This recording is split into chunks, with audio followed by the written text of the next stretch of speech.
Hello friends, welcome to our channel. এই ভিডিওটাতে আমরা এক অসাধারণ ব্যক্তিত্ব মৌলানা আবুল কালাম আজাদ সম্পর্কে জানব।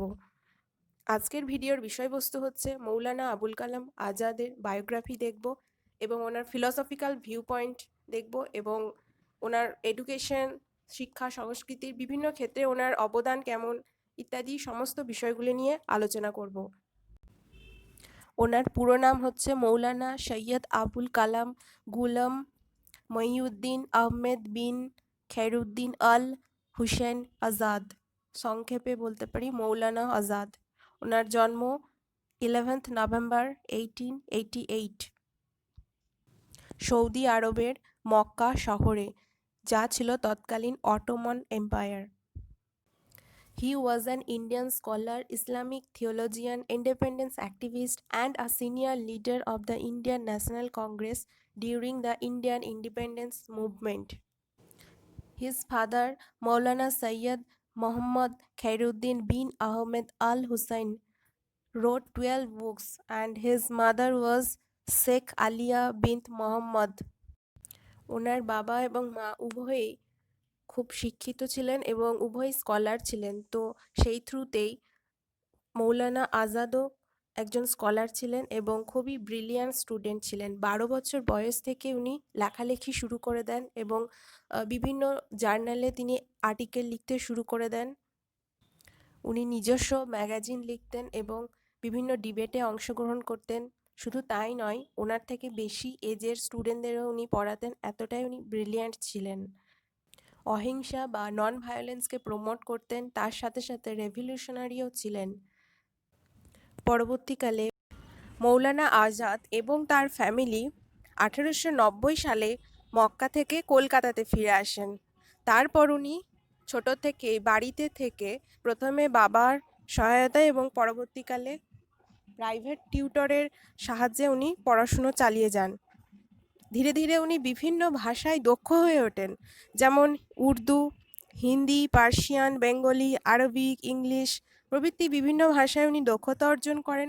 শুধু তাই নয়, উনি বিভিন্ন সাবজেক্ট যেমন geometry, mathematics, algebra, philosophy, science, world history, শরিয়ত, মালিকি প্রভৃতি বিভিন্ন বিষয়ে উনি পারদর্শী হন। He was taught at home. আচ্ছা, বললাম যে উনি শুরু থেকে উনি বাড়িতেই পড়াশুনো করেছেন তার বাবা এবং লেটার বাই অ্যাপয়েন্টেড প্রাইভেট টিচারের সাহায্যে। শুরুর দিকে তিনি নৈরাং ই আলাম নামে একটা পোয়েট্রিক্যাল জার্নালে তার কবিতাগুলি প্রকাশ করতেন। এছাড়াও আল মিসবা নামে একটি উইকলি জার্নালেরও তিনি এডিটর ছিলেন। 1905 যখন বেঙ্গল পার্টিশন হয়, তখন থেকেই তিনি স্বাধীনতা সংগ্রামের সাথে যুক্ত হয়ে যান এবং অরবিন্দ ঘোষ থেকে শুরু করে শ্যামসুন্দর চক্রবর্তী প্রভৃতি বিভিন্ন রেভলিউশনারি ব্যক্তিত্বের সাথে মিলিত হন, তাদের সাথে কাজ করেন। শুধু তাই নয়, পরবর্তীকালে তিনি গান্ধীজির সাথে যেমন ভালো সম্পর্ক রেখে চলেছেন, তেমনি নেতাজি সুভাষচন্দ্র বসুর সাথেও তার খুব ভালো সম্পর্ক ছিল। ধীরে ধীরে উনি ইন্ডিয়ান পলিটিক্সে যুক্ত হন এবং ইন্ডিয়ান ন্যাশনালিস্ট তৈরি হন। তারপর উনি ওয়াকিল নামেও একটা নিউজ পেপারে তার বিভিন্ন লেখা প্রকাশ করতেন। তিনি তো খুব বড় জার্নালিস্ট ছিলেনই, তার সাথে সাথে উনি নিউজ পেপারেও খুব ভালো বিষয় নিয়ে লিখতেন। আল হিলাল 1912 আল হিলাল বলে একটা নিউজ পেপারে উনি ব্রিটিশ পলিটিক্সকে একদম ওপেনলি অ্যাটাক করেছেন। এই বিভিন্ন পত্র পত্রিকায় নিউজ পেপারে যখন তার লেখালেখি চলতে থাকে, ঠিক সেই সময় ওয়ার্ল্ড ওয়ার ওয়ান প্রথম বিশ্বযুদ্ধ শুরু হয়ে যায়, যার জন্য ব্রিটিশ গভর্নমেন্ট কী করলো, এই সমস্ত ব্রিটিশ বিরোধী যে সমস্ত লেখালেখি পত্র পত্রিকা বিভিন্ন সব কিছুকে ব্যান্ড করে দেওয়া হয়। যার জন্য মৌলানা আজাদ খুবই হতাশ এবং রেগেও যান এবং তিনি নতুন করে আবার আল বালাগ নামে একটি পত্রিকা প্রকাশ করেন। তার লেখা উল্লেখযোগ্য কিছু বইয়ের মধ্যে হচ্ছে ইন্ডিয়া উইন্স ফ্রিডম, খুবই ইম্পর্টেন্ট, গুভার ই খাতির, তারপর তাজকিরা, তারপর হচ্ছে তারজুমানুল কোরআন ইত্যাদি। মাত্র 13 বছর বয়সে ওনার জুলাইখা বেগম নামে একজন ইয়ং মুসলিম গার্ল এর সাথে তার বিবাহ হয়।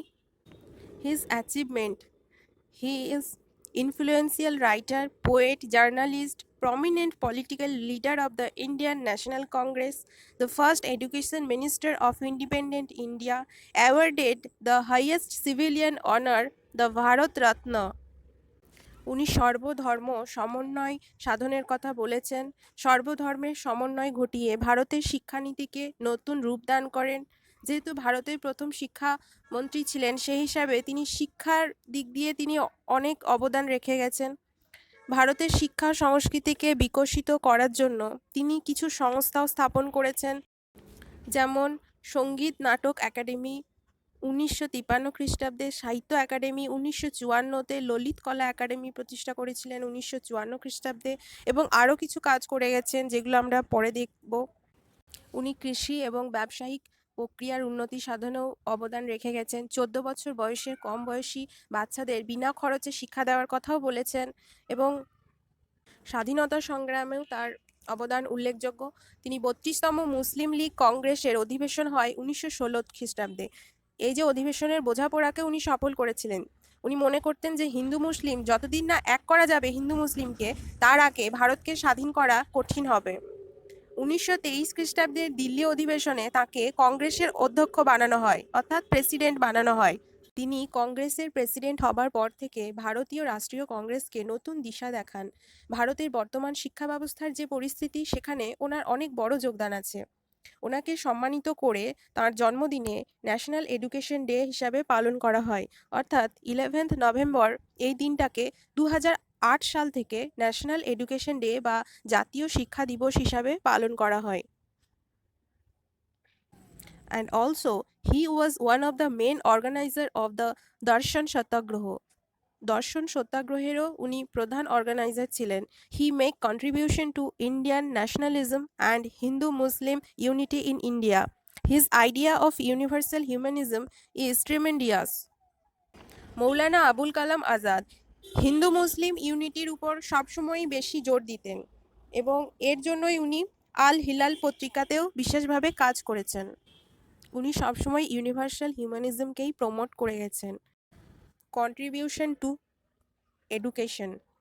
Maulana Azad's life was symbolic for progress and growth. According to him, education system began with three elements: belief, focus and commitment. অর্থাৎ টোটাল এডুকেশন সিস্টেমটাকে তিনি তিনটি উপাদানে ভাগ করেছেন। কি কি না, বিলিভ, ফোকাস এবং commitment. Believe, he believe that for independent India proper education policy is more important than the industrial policy. Industrial policy বানানোর থেকেও বেশি ইম্পর্টেন্ট হচ্ছে একটা প্রপার এডুকেশন পলিসি বানানো। He also believed that the wealth of our nation is not concentrated in the country's bank but in the primary school. নেশনের যে wealth, সেটাকে primary স্কুলের ইমপ্রুভমেন্টের জন্য, এডুকেশনের জন্যই বেশি ইউজ করার দিকেও তিনি জোর দিয়েছেন। Focus, being the first education minister of independent India, his aim and focus was to reinforce and democratize the education system, two fundamental points which he worked on and promoted were the unity of India and education for all the people of India irrespective of caste and religion. উনি দুটি বিষয়ের উপর জোর দিয়েছেন, এক তো হচ্ছে unity of India এবং আরেকটা হচ্ছে education for all the people of India irrespective of caste and religion. কোনো ধর্ম, কোনো জাতি নির্বিশেষে সবার জন্য শিক্ষার কথা বলেছেন এবং সমস্ত মানুষকে ঐক্য হতে বলেছেন। তার সাথে সাথে তিনি শিক্ষাকে, একটা এডুকেশন সিস্টেমকে ডেমোক্রেটাইজ এবং সেটাকে আবার রিইনফোর্স করেছেন, তার উপর উনি বিশেষভাবে দৃষ্টিপাত করেছেন। কমিটমেন্ট, উনি যে বিষয়গুলোতে কমিটমেন্ট দিতেন, উনি সেগুলোকে বিশেষভাবে পালন করার চেষ্টা করতেন বা পালন করেছেন। According to government of India, Bharat সরকারের মতে একটা খুবই দুঃখের বিষয় হচ্ছে 1935 খ্রিস্টাব্দে education was not in the list of central subject. Central সাবজেক্টের মধ্যে, লিস্টের মধ্যে এডুকেশন বিষয়টা ইনক্লুড ছিল না। হি টুক দ্যাট রেসপন্সিবিলিটি, তিনি সেই দায়িত্বটাকে নেন। কি দায়িত্ব না, শিক্ষা নামক বিষয়টাকেও একটা সেন্ট্রাল, একটা কেন্দ্রীয় বিষয় করে তোলার দায়িত্ব নেন। He emphasis on women education for two important reason. তিনি ওমেন এডুকেশনকেও বিশেষভাবে গুরুত্ব দিয়েছেন। তার মূল দুটো কারণ, বিভিন্ন কারণ আছে, তার মধ্যে মূল দুটি কারণ যদি আমরা বলি, একটা হচ্ছে first is women need education being the citizen of independent India. যেহেতু স্বাধীন ভারত, তো স্বাধীন ভারতের স্বাধীন নাগরিক হিসাবে নারীদেরও অধিকার আছে এডুকেশনের, শিক্ষা পাওয়ার। And second is he believed that half of the world's problem would be solved if women were given education. বলা হচ্ছে ওমেন যদি প্রপার এডুকেশন পায় তাহলে পরে ওয়ার্ল্ডের হাফ প্রবলেম, অর্ধেক প্রবলেম সলভ হয়ে যাবে। কারণ একটা শিশু প্রথম শিক্ষা তার মায়ের কাছেই পায়। এবার মা যদি শিক্ষিত হন তাহলে পরে সেই শিশুটিও একদিন সুনাগরিক হয়ে গড়ে উঠতে পারবে। On 28th December 1953, Maulana Abul Kalam Azad, former Minister of Education, inaugurated University Grant Commission. First ইউজিসির ইনাগুরেট করেছিলেন বা ফার্স্ট ইউজিসিকে স্থাপিত করেছিলেন 1953 খ্রিস্টাব্দে মৌলানা আবুল কালাম আজাদি। শুধু তাই নয়, তৎকালীন সময়ে ধর্ম, সাহিত্য ইত্যাদি বিষয়গুলি নিয়েই বেশি পড়াশুনো করা হতো। সেই সময় তিনি টেকনোলজি, সায়েন্স এগুলোরও দরকার আছে, এগুলোরও তিনি প্রয়োজনীয়তাকে উপলব্ধি করেন।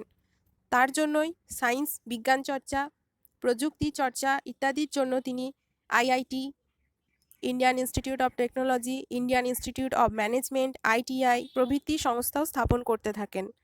উনি স্বাধীন ভারতে 1947 থেকে 1958 খ্রিস্টাব্দ পর্যন্ত দেশের প্রথম শিক্ষামন্ত্রীর দায়িত্ব পালন করেন। তারপরে উনি 22শে ফেব্রুয়ারি 1958 খ্রিস্টাব্দে দেহত্যাগ করেন। পরবর্তীকালে 1992 খ্রিস্টাব্দে তাঁর এই সমস্ত অসামান্য অবদানের জন্য তাঁকে ভারতরত্নে ভূষিত করা হয়, যা হচ্ছে দেশের সর্বোচ্চ সম্মান। Maulana Azad holds a key status in our country's cultural, educational growth. He was the person that laid down the foundation of future institution of science and technology. He was the person that integrated himself the values of Islamic and Indian culture and strove for the country's development by incorporating basic human values such as peace, non-violence, and equality. He was a person that the people of India have never forgot and we will never forget. Let's all come together for Maulana Abul Kalam Azad beliefs, focus and commitment for building India. উনি যে কাজগুলি করে গেছেন সেগুলোকে সম্মান করাও আমাদের কর্তব্য, আমাদের উচিত। এবং উনি যে মেসেজটা আমাদের দিয়ে গেছেন, যে পথে আমাদের যেতে নির্দেশ করেছেন বা যে পথ আমাদের দেখিয়েছেন, সেই পথে আমাদের কন্টিনিউ এগিয়ে যেতে হবে একটা সুন্দর দেশ গঠনের উদ্দেশ্যে। এবার দেখে নেব ওনার কিছু ফিলসফিক্যাল থটস, অর্থাৎ উনি ঈশ্বর সম্পর্কে কি বলেছেন, রিলিজিয়নকে কেমনভাবে ব্যাখ্যা করেছেন, সেগুলো একটু সংক্ষেপে দেখে নেব। উনি ওয়াননেস অফ গডের কথা বলেছেন এবং the concept of unity of humanity এবং মানুষের ঐক্যতার কথা বলেছেন। The foundation of Azad's religion pluralism was that the divine has many aspects, but the human and the divine are united in an expression of love. Religion, ধর্ম বিভিন্ন হতে পারে, কিন্তু বিভিন্ন ধরনের ধর্ম হতে পারে এবং তার সাথে সাথে ঈশ্বরেরও বিভিন্ন ডেফিনেশন হতে পারে। হিন্দু মতে একরকম ঈশ্বর হতে পারে, খ্রিস্টান মতে গড হতে পারে, ইসলাম মতে আল্লাহ হতে পারে, কিন্তু but the human and the divine are united in an expression of love. কিন্তু মানুষ এবং ঈশ্বর ভালোবাসার সূত্রে যুক্ত আছে, ইউনাইটেড আছে। অর্থাৎ বিভিন্ন মানুষ হতে পারে, ঈশ্বরেরও বিভিন্ন রকম হতে পারে, এক একজনের কাছে এক এক রকম, কিন্তু ঈশ্বর ভালোবাসার দিক থেকে এক, এবং এই ভালোবাসায় ঈশ্বর এবং মানুষকে এক সূত্রে বেঁধে রেখেছে। For Azad truth was one and the same everywhere. Azad বলছেন যে ট্রুথ বা সত্যটা হচ্ছে সমস্ত জায়গাতেই, দেশকাল নির্বিশেষে সব জায়গাতেই একই, এর কোনো পরিবর্তন নেই, ইটারনাল। উনি এই unity of humanity and the concept of oneness of all religions, এই যে কনসেপ্টটাকে উনি পেয়েছেন Sufi concept of the unity of existence. সুফির যে ইউনিটি অফ এক্সিস্টেন্স তত্ত্ব, সেখান থেকে উনি এই ধারণাটাকে পেয়েছিলেন। Maulana Azad's view have left a deep impact the intellectual thought. আমাদের ইন্টেলেকচুয়াল থটের উপর খুব গভীরভাবে প্রভাব ফেলে মৌলানা আবুল কালাম আজাদের যে ভিউজ বা ওনার যে দৃষ্টিভঙ্গি। তো এই ছিল আজকের ভিডিও। চেষ্টা করলাম সংক্ষেপে সহজভাবে যতটা পারা যায় বলতে। ভিডিওটা আজকে এখানেই শেষ করছি।